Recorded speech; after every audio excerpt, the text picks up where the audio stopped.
여러분들은 중국이 현재까지 얼마나 많은 문화에 대해 무다공정을 실시해왔는지 아시나요? 한국의 태권도, 한복, 김치, 일본의 기모노, 닌자 등 특히 이런 역사적으로 오래된 타국의 문화를 자신들의 문화로 인식시키려는 행동을 일삼아왔습니다. 중국에는 이렇게 모든 것을 중국 것이라 우기고 좋은 콘텐츠가 있다면 모두 베껴서 중국화시켜버리는 중화사상이 전 국가에 만연해 있는데요. 최근 한 커뮤니티에 중국과 관련된 글 하나가 올라왔습니다. 이 글은 중국이 얼마나 많은 콘텐츠를 베껴왔는지 하나하나 정리해 적어놓은 글이었는데요. 글을 읽고 난 후 많은 네티즌이 어이가 없을 정도다, 화가 나는 걸 넘어서 웃기기까지 하다 등의 여러 반응을 보였는데요. 도대체 중국이 얼마나 많은 콘텐츠를 베껴 자기들의 것이라고 우겨왔는지 한뉴스토끼와 함께 알아보시죠.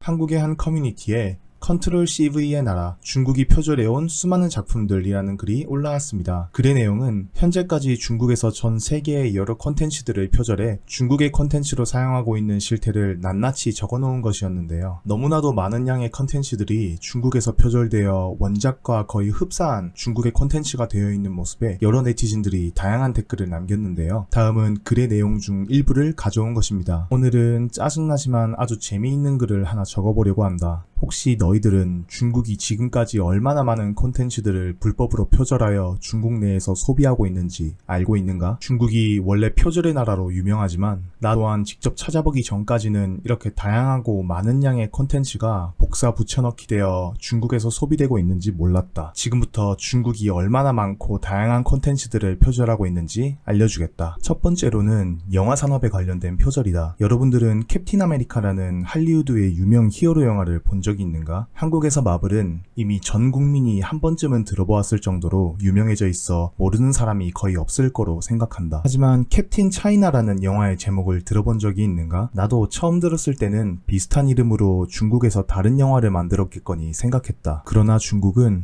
혹시나가 역시나였다. 마블 영화가 시작하기 전 만화책이 넘어가는 듯한 인트로 영상을 여러분은 기억할 것이다. 나도 이 인트로 영상 때문에 이 영화가 마블 영화인 줄 알았지만 인트로 영상 또한 중국에서 마블을 똑같이 따라해 만든 것이었다. 영화의 내용은 더 충격적이었는데 일단 전반적인 영화의 퀄리티가 우리나라의 독립영화 수준의 발끝만큼도 못 미친다는 것이다. 이 영화는 1990년대 애니메이션에서나 볼 수 있을 법한 조악한 그래픽과 말도 안 되는 스토리로 만들어져 있었고 주인공은 캡틴 아메리카를 표절한 캡틴 차이나였지만 주인공의 동료들은 중국 문화에 나오는 포청천, 관우, 손오공 등으로 이루어져 있었다. 가장 웃긴 점은 주인공들이 대적하는 빌런들이었는데 실제 마블을 표절한 건 캡틴 차이나지만 영화 캡틴 차이나에서 나오는 빌런들은 울버린, 토르와 같은 할리우드의 영웅들이었고 심지어 베지터, 세일러문과 같은 일본의 유명 애니메이션에 나오는 주인공들 또한 그 영화의 빌런으로 등장했다는 것이다. 이 글을 읽는 사람들은 첫 번째 주제에서 이미 내가 말도 안 되는 이야기를 하고 있다고 믿을 것이다. 하지만 단 5분만이라도 시간을 내어 구글이나 중국의 바이두 같은 사이트에서 한 번이라도 검색해보면 내가 지금 적고 있는 글이 모두 사실이라는 것을 알 수 있다.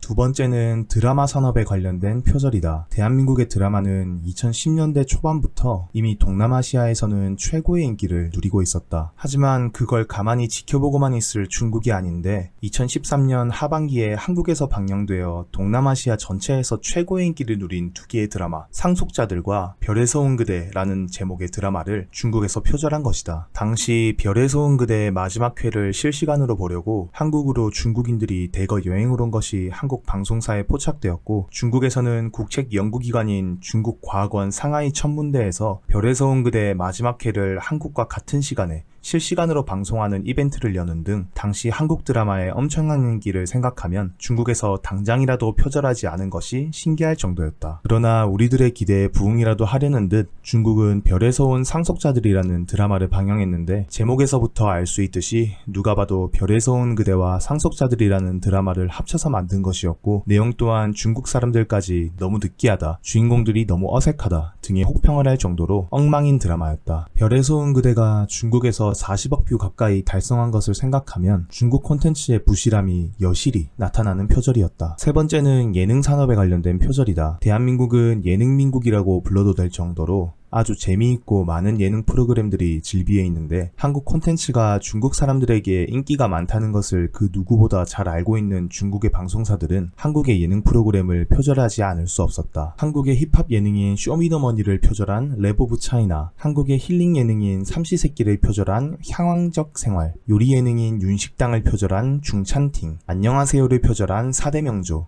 히든싱어를 표절한 은장적 가수 등 중국은 20여 개가 넘는 한국의 예능 프로그램을 표절해 중국의 예능 프로그램을 만들었다. 하지만 중국이 욕을 먹는 이유는 따로 있었는데 이 모든 예능을 철면피를 깐 채 판권을 사지 않고 표절해왔다는 것이다. 마지막으로 네 번째는 아이돌 산업에 관련된 표절이다. K-팝 아이돌은 이제 전 세계적으로 유명해져 누가 따라한들 한국의 발끝까지 따라오는 것도 벅차지만 중국은 그것마저 표절하기 시작했다. 중국의 대기업인 텐센트에서 한국의 프로듀스 101의 판권을 구입해 만든 창조 101은 조회수가 50억 뷰를 바라볼 만큼 대박을 터뜨린 아이돌 프로그램이었는데 이러한 좋은 사례가 존재함에도 불구하고 중국의 여러 회사는 여전히 판권을 사지 않고 많은 콘텐츠들을 불법으로 표절하고 있다. 그 이유는 바로 중국에서 시행되고 있는 한한령 때문인데 한국과 관련된 모든 문화예술을 중국 정부에서 공식적으로 금지하고 있는 한한령 때문에 마음대로 한국의 판권을 사올 수 없는 것이었다. 하지만 한국의 대중문화가 중국인들에게 너무나도 인기가 많다는 것을 제일 잘 아는 중국의 방송사들은 지금까지 자신들의 이득만을 생각해 이러한 불법 표절을 일삼고 있는 것인데, 냥파오라는 예쁜 남자 아이돌을 낮추는 단어까지 만들며 한국식 아이돌들을 퇴출하고 있는 중국에서 그 누구보다 한국의 아이돌 콘텐츠를 많이 소비하며 표절하고 있다는 사실은 중국 정부가 수많은 검열을 통해 자국민들에게 잘못된 문화인식을 심어주고 있다는 것을 알 수 있는 모습이다. 위와 같은 글의 내용에 네티즌들의 반응 또한 다양했는데요. 다음은 네티즌들의 반응을 일부 가져온 것입니다. 도대체 중국은 인구가 13억 명이 넘으면서도 창의적인 아이디어가 절대로 나오지 않고 표절만 일삼고 있는 게 신기할 정도다. 국민에 대한 국가의 규제가 얼마나 큰 영향을 끼치는지 느낄 수 있는 글이다. 중국은 정당하게 판권을 사서 리메이크하면 무조건 성공할 수밖에 없는데도 중국이라는 나라가 그걸 막아서니 중국의 방송사들은 답답할 수밖에 없겠다. 중국의 가장 큰 문제는 이렇게 많은 표절작이 아직까지도 버젓이 중국 내에서 유통되고 있지만 여전히 잘못을 인정하지 않고 있는 자세다. 다른 시점으로 보면 참 안타깝다. 지도자 한 명 잘못 만나서 수천 년이 넘은 자국의 문화를 자신들의 손으로 다 부신 뒤 이제야 문화예술이 중요하다는 걸 깨닫고 저렇게 행동하는 것이라고 생각한다. 자신에게 이득이 된다면 남들에게 어떤 피해를 끼치던 중요하지 않다는 마인드는 중국 전체를 관통하는 사상인 중화사상에 가장 잘 나타나 있는 것 같다. 고대 그리스부터 창조의 어머니는 모방이라고 하는데 저렇게 좋은 작품들과 저작권을 베껴놓고도 아직까지 새롭고 독특한 중국만의 콘텐츠가 나오지 않는다는 것이 신기하다. 그냥 따라할 거면 똑같이 따라해서 성공이라도 하면 될걸. 베껴간 콘텐츠에 얼마 되지도 않는 자신들의 문화를 붙여넣으려고 하니 작품이 성공하려고 해도 성공할 수가 없는 게 현실이다. 그저 우리나라의 문화가 전 세계적으로도 인정받는다는 걸 다시 한번 깨닫게 되는 글이었다. 중국의 한한령은